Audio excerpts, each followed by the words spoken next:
माझं नाव हनुमंते धोंडीबा गणपत. मी विद्यापीठामध्ये सहाय्यक प्राध्यापक म्हणून बरेच वर्षापासून काम केलेले आहे. पण आताच्या ज्या परमनंटच्या भरती प्रक्रियेमध्ये आबासाहेब गरवारे महाविद्यालय असेल त्या ठिकाणी 14 पोस्टची अनुदानाची पूर्ण वेळ भरती प्रक्रिया राबवली होती. पण त्या दिव्यांग प्रतिनिधीच नव्हता, त्यामुळे ती भरती प्रक्रियाच पूर्ण बायस झाली होती असं विद्यापीठाला आम्ही निदर्शनास आणून दिलेले आहे. त्याच्यामुळे त्या ठिकाणी निदर्शनात विद्यापीठाने त्यावेळेस त्यांनी लगेच मग एक शेवटच्या 2 दिवसासाठी त्या निवड समितीमध्ये दिव्यांग प्रतिनिधी त्यांच्या मनावरचा निवडल्यानंतर त्या ठिकाणी गुणवत्ताचं कोणते पालन न करता त्यांच्या ज्या आवडीचे ज्यांनी पैसे जास्त देईल असे उमेदवार कॅन्डिडेट निवडले आणि ती निवड समिती विद्यापीठाला पाठवून दिली ज्या कॅन्डिडेटची निवडले ते.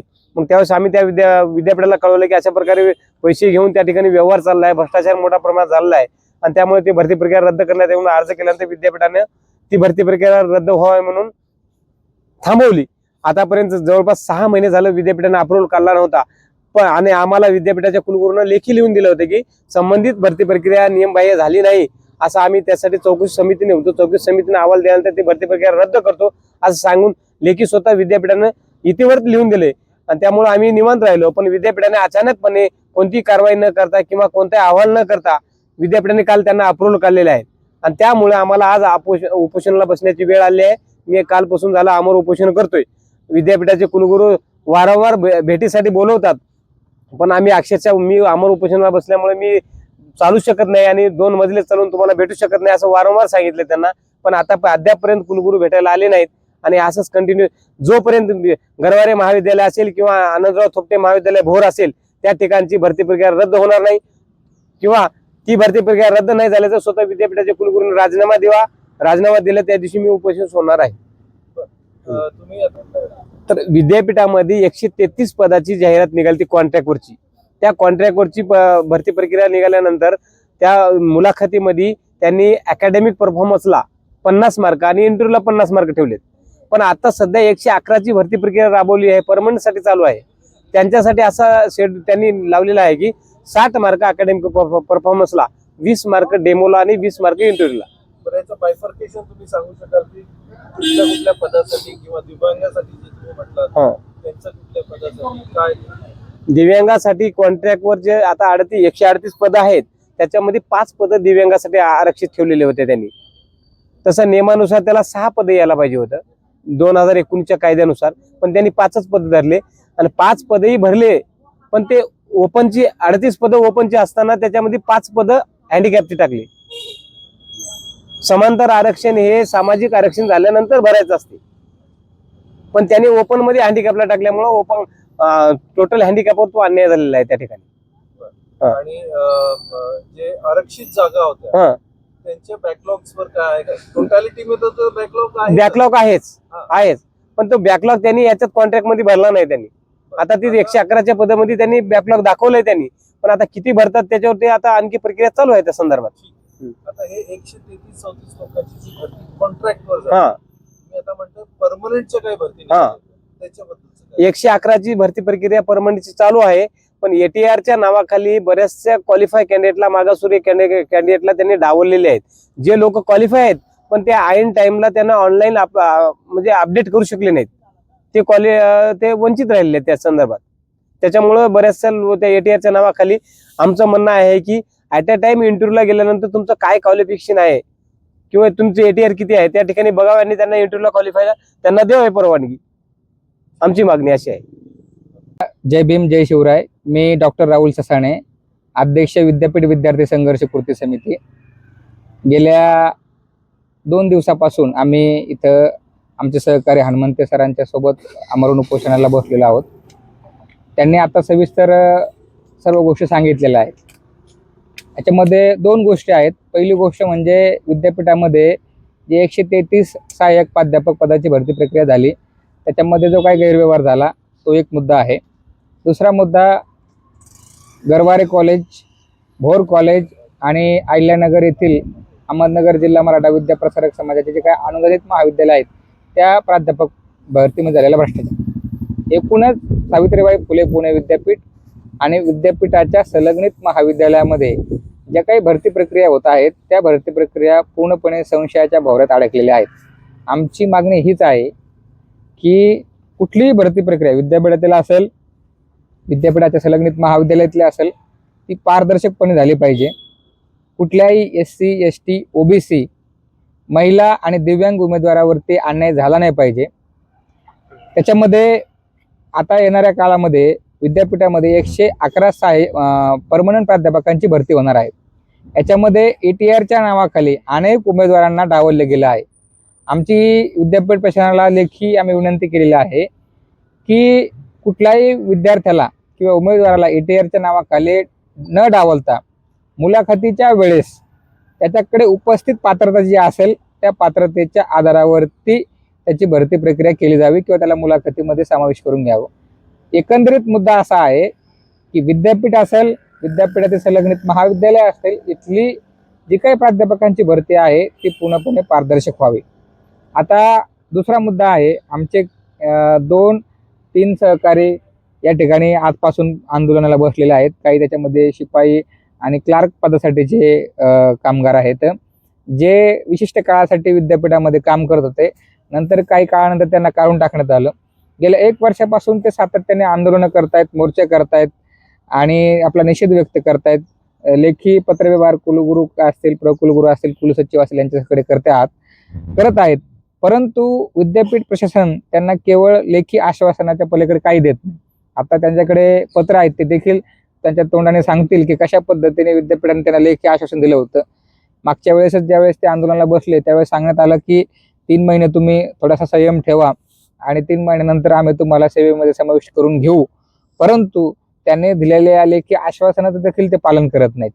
त्याच्यामुळं शिपाई असेल, क्लार्क असेल, समन्वयक असेल किंवा कुठलीही पदभरती असेल, म्हणजे शिपायापासून ते प्राध्यापकांच्या पदभरतीमध्ये आणि तिथून डीनपासून ते कुलसचिव पदाच्या भरती प्रक्रियेमध्ये प्रत्येक ठिकाणी भ्रष्टाचार होताना दिसतो आहे. आणि एक सूत्र याच्यामध्ये जाणीवपूर्वक, एक समान सूत्र असं आहे की याच्यामध्ये जाणीवपूर्वक SC ST OBC अशाच प्रवर्गातील उमेदवारांवरती सातत्याने अन्याय होतोय.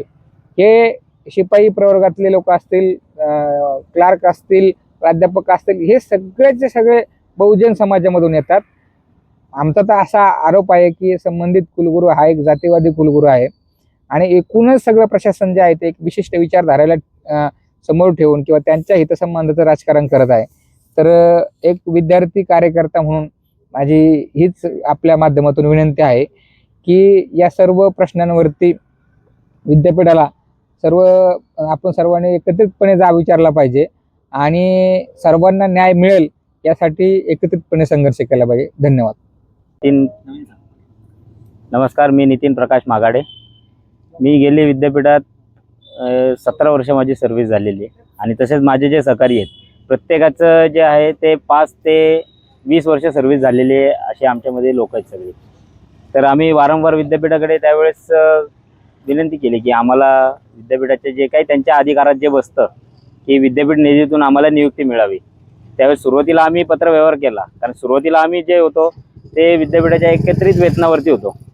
त्यानंतर त्यांनी नवीन फतवा काढला की विद्यापीठामध्ये कॉन्ट्रॅक्ट पद्धत आणायची पुन्हा, जी आधी बंद केली होती 2012 साली. त्यानंतर त्यांनी काय केलं, परत 2019ला ठरवलं की परत ते आणायचं. तर ते आम्हाला काही मान्य नव्हतं, कारण पूर्वी जो आम्ही जे 15 ते 17 वर्षाची आमची सर्व्हिस झालेली ती आमची त्यावेळेस विद्यापीठाशी डायरेक्ट संबंध होता आणि ह्यांनी त्यावेळेस ठरवलं की आमचा संबंध तोडायचा, कारण ज्यावेळेस कॉन्ट्रॅक्ट येईल त्यावेळेस आमचं जे काही पेमेंट आम्हाला येणार आहे किंवा ज्या काही नोंदी होणार आहेत त्या कॉन्ट्रॅक्टरकडे होणार आहे. तर ते आम्हाला मान्य नव्हतं, म्हणून आम्ही रजिस्ट्रारांची भेट घेतली, VCची भेट घेतली. त्यावेळेस त्यांनी आम्हाला सांगितलं की एकतर तुम्ही कॉन्ट्रॅक्टमध्ये जा नाहीतर घरी जा, म्हणजे आमच्यासमोर ऑप्शनच ठेवला नव्हता. त्यानंतर आम्ही वारंवार त्यांच्याकडे मागणी केली, पण त्यांनी काय त्याला काही सिरियस घेतलं नाही. त्यानंतर 2021 साली आम्हाला डायरेक्ट कार्यमुक्तीचे आदेश दिले. बरं, ते कार्यमुक्तीचे आदेश जे दिले ते त्यांनी एका दिवसात घेतले. त्याच्यात त्यांनी काय केलं, 2 जणांच्या सहीची फक्त टिप्पणी बनवली. बरं, त्यामध्ये कुलगुरू आणि रजिस्ट्रार ह्या दोघांच्या याच्यावर त्यांनी काय केलं, त्यांना विचारार्थ सादर केलं. तर त्यावर त्यांनी फक्त असा रिमार्क दिला की यांच्या त्वरित सेवा संपुष्टात आणाव्यात.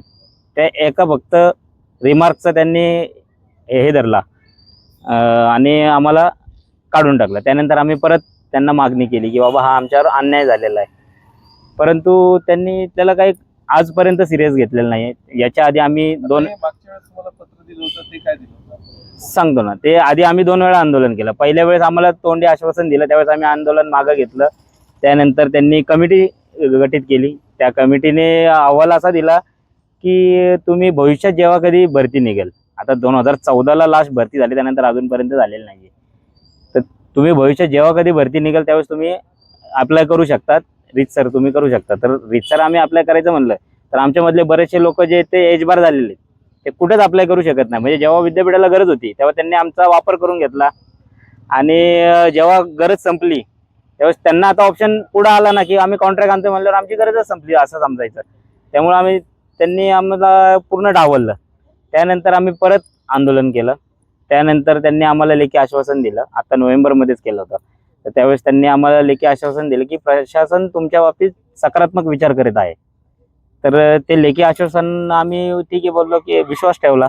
एवढे दिवस आम्ही वाट बघितली. त्यानंतर आता 7 महिने झाले आम्ही रोज त्यांच्या संपर्कात आहे. दर आठवड्याला जातोय, 15 दिवसाला जातोय. पण हा ठीक आहे मी करतो, माझ्या डोक्यात आहे, एवढंच फक्त आम्हाला सांगण्यात येत आहे.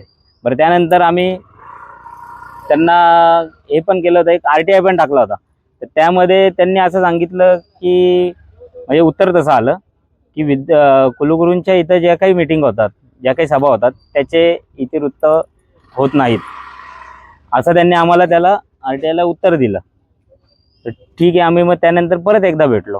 तर त्यावेळेस ते बोलले की नाही आमचं चालू आहे, कसं बसवायचं आम्ही ते बघतोय. आता या गोष्टीला झाले 7 महिने. तर 7 महिने झाले, त्यामुळं आम्ही त्यांना परत एकदा कानावर घातलं की बाबा जर असं काही झालं नाही तर आम्ही जे काय आंदोलन स्थगित केलं होतं ते आम्ही परत चालू करू. तर आता परवा दिवशी जी एक भेट झाली त्या दरम्यान रजिस्ट्रार सर बोलले की VCंनी असं सांगितलं की तुमच्या प्रकरणावरती समिती गठीत करतो आणि मग तो विषय मार्गी लावू. पण आता ज्यावेळेस आमची मीटिंग झाली होती VCंसोबत त्यावेळेस त्यांनी आम्हाला असं सांगितलं होतं, म्हणजे आम्ही त्यांना बोललो होतो की ऑलरेडी हे बसली होती समिती, त्यावेळेस त्यांनी निर्णय आशेने असा दिला होता की जो काय आम्हाला मान्य नाही किंवा तो लागूच होत नाही, कारण आम्ही लिगल अप्लाय करू शकत नाही ना, आम्ही ऑटोमॅटिक त्यातनं बाहेर पडतो.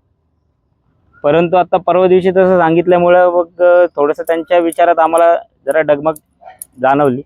त्यामुळे मग आम्ही आज हे आंदोलन चालू केलेलं आहे. आणि विशेष म्हणजे यांना म्हणजे आमचे तरी वेतन जे आहे ते आम्हाला द्यायला किती लागणार, जरी एकत्रित वेतनावरती आम्ही आता आमची मुख्य मागणी जी आहे की विद्यापीठाच्या निधीतून आम्हाला सामावून घेण्यात यावं. पण विद्यापीठाच्या निधीतून सामावून घे तोपर्यंत त्यांना जो काही कालावधी लागेल 2 महिने, 4 महिने, 6 महिने, तर ते त्यांनी आम्हाला तसं लेखी द्यावं. आणि तोपर्यंत आम्हाला त्वरित जो आता बऱ्यापैकी आमचे सगळे बेरोजगारच आहेत, आता कोणीही कुठे नाही, त्यानंतर सगळे असेच इकडे तिकडे पळत आहेत, त्यांना तात्पुरतं तरी आता एकत्रित वेतनावर जे त्यांच्या अधिकारात बसतं, जे कुलसचिवांच्या अधिकारात बसतं, त्यांनी आज जरी एखादं पत्र दिलं की बाबा यांना एकत्रित वेतनावर घेण्यात यावं किंवा त्यांच्या सहीने ऑर्डर दिली, जसं ते एका दिवसात काढू शकतात 2 सह्यांवरती, तसं 2 सह्यांवरती ते आम्हाला घेऊ पण शकतात ना. एकत्रित वेतनावर त्यांना घ्यायला काही अवघड नाही. किती लोक आहेत या कॉन्ट्रॅक्च्युअल बेसिसची? तसे आम्ही इथे पुणे विद्यापीठचे आता आमचा विषय जर बघितला तर आम्ही टोटल 18 लोक होतो. त्यातले जे काही 7 लोक जे आहेत, आता ते बाहेरनं आलेले होते, म्हणजे कोण नाशिकचं होतं, कोण मुंबईचं होतं. तर ते जसं कार्यमुक्तीचे आदेश दिले त्यानंतर त्यांनी विचार सोडून दिला आणि ते निघून गेले 18 त्यांचे. लोकांचा विषय आहे. हा. आता सध्या 11 मधले पण आता 3 लोक तर एज बार झालेले आहेत, त्यामुळे आता राहिलेले फक्त आम्ही 8 जण. हो. तर आता कॉन्ट्रॅक्च्युअल किंवा ते एकत्रित वेतन हा. म्हणतात, हा. त्यांना पण घेण्यामध्ये कुलसचिवांना किंवा कुलगुरूंना होत नाही असं म्हणायचं. हो, त्यांना ते म्हणजे त्यांना घ्यायचंच नाहीये असं म्हणता येईल. ते घेऊ शकतात. पुढचा मार्ग तुम्ही काय घेणार आता? ह्याच्या तर मनात नाहीये तुम्हाला घेण्याचं. हो. तुमची पुढची भूमिका काय असणार? काय नाही, आता जे आम्ही करतोय आमचं हे धरणे आंदोलन आहे. इथून पुढे आता अजून थोडे दिवस आम्ही वाट बघणार, त्यानंतर आम्ही आता आमरण उपोषण करणार आहे. जनतेला काय संदेश द्याल? जनतेला आता काय संदेश देणार